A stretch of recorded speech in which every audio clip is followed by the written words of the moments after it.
Assalamualaikum warahmatullahi wabarakatuh. Perkenalkan nama saya Ivan Agus Manadi Setiawan, NIM 22074017.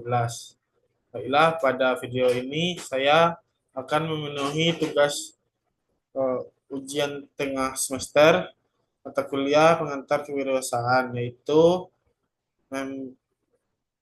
mempresentasikan rangkuman materi pengantar kewirausahaan. Nah, yang pertama itu dari pengantar kewirausahaan itu ada konsep dan definisi kewirausahaan. Kewirausahaan adalah aktivitas ekonomi yang menciptakan kesejahteraan, memanfaatkan peluang, dan menciptakan bisnis baru. Dan karakter wirausaha. Ciri khas wirausaha mencakup keberanian mengambil risiko, kreativitas, dan kemampuan memimpin. Selanjutnya, niat, motivasi, dan pola pikir berwirausaha. Niat adalah keinginan untuk berusaha yang dipengaruhi oleh motivasi internal dan eksternal. Keuntungan dan kerugian berwirausaha. Keuntungan meliputi keuntungan kebebasan, keuntungan dan pengembangan diri. Kerugian termasuk risiko, tanggung jawab besar, dan perlindungan pendapatan.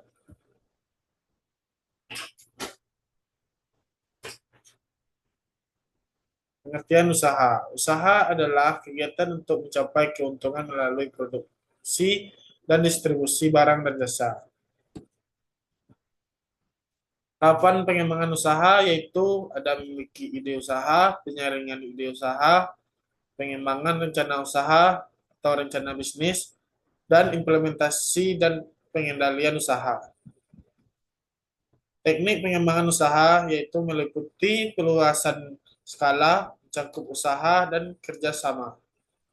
Strategi pengembangan usaha yaitu uh, strategi integrasi vertikal, intensifikasi, diversifikasi, dan bertahan.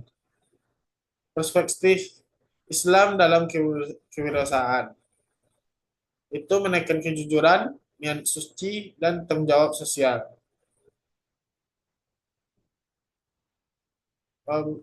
Berikut analisis produk dan pasar. Produk yaitu barang atau jasa yang memenuhi kebutuhan manusia, sedangkan pasar kumpulan individu atau organisasi yang memiliki kebutuhan dan daya beli. Pemasaran bertujuan untuk menciptakan dan menjual produk. Strategi kewirausahaan yaitu memerlukan aksi nyata dan pola pikir kewirausahaan untuk menciptakan peluang. Pola pikir wirausaha menggunakan pengetahuan dan motivasi untuk mengenali peluang. Mengelola sumber daya secara strategis. Itu mempertahankan keunggulan kompetitif dengan analisis produk, pasar, dan sumber daya. Strategi pengelolaan usaha. Proses perencanaan, pengorganisasian, dan pengendalian sumber daya untuk mencapai tujuan. Langkah sukses meliputi perencanaan yang tepat, persiapan, pelaksanaan, dan ketekunan. Teknik dan strategi pemasaran. Mengidentifikasi kebutuhan konsumen dan pengembangan produk yang sesuai. Strategi pemasaran untuk usaha baru meliputi penetrasi pasar dan pengembangan produk. Strategi bersaing, yaitu beradaptasi dengan kondisi pasar, mengantisipasi perilaku pesaing.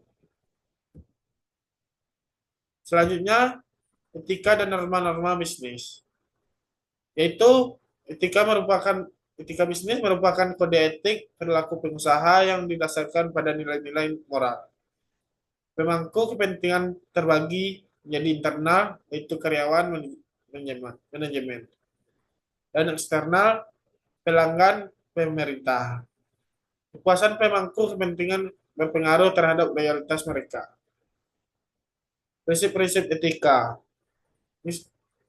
Michael Josephson mengemukakan 10 prinsip etika yang mengarahkan perilaku, termasuk kejujuran, integritas, kewajaran, dan rasa tanggung jawab. Dan cara mempertahankan standar etika, itu membangun kepercayaan perusahaan, membaca dan menjalankan kode etik, melindungi hak individu dan melakukan pelatihan etika.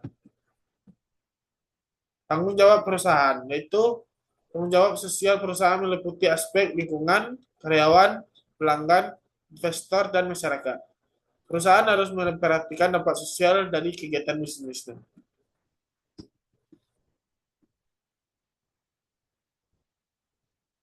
Dan selanjutnya, materi kewirausahaan sosial menggabungkan tujuan sosial dengan tujuan ekonomi, berfungsi sebagai kekuatan transformasi dalam bisnis. Hal ini menciptakan solusi inovatif untuk masalah sosial, memobilisasi sumber daya dan mekanisme untuk perubahan sosial yang berkelanjutan. Pertama yaitu kewirausahaan sosial, yaitu proses di mana individu membangun atau mengubah institusi untuk memecahkan masalah sosial, seperti kemiskinan dan pelanggaran hak asasi manusia. Ini bertujuan untuk menghasilkan nilai sosial dan ekonomi, dengan fokus pada misi sosial dan keinginan. Secara perkembangan kewirausahaan sosial.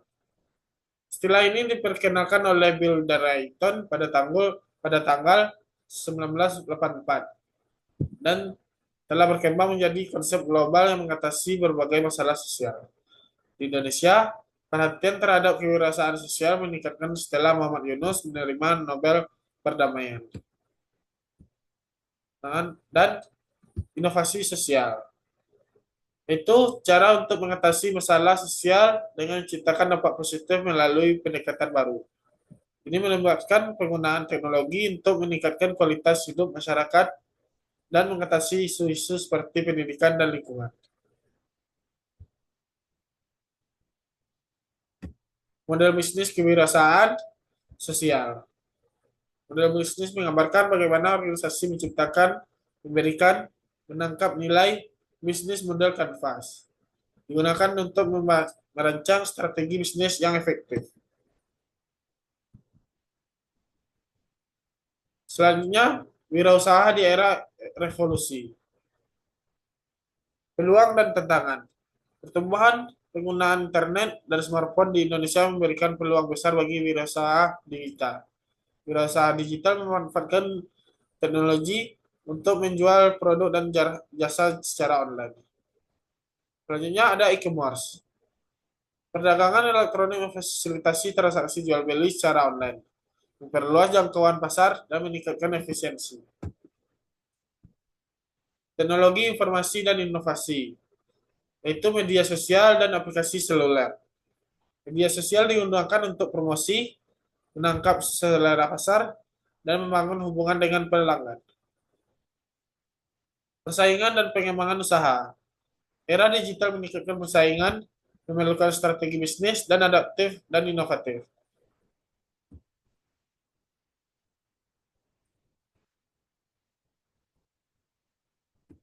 Baik, sekian yang bisa saya dapat sampaikan pada video ini. Jika ada kata-kata yang salah, saya mohon maaf. Saya akhiri. Assalamualaikum warahmatullahi wabarakatuh.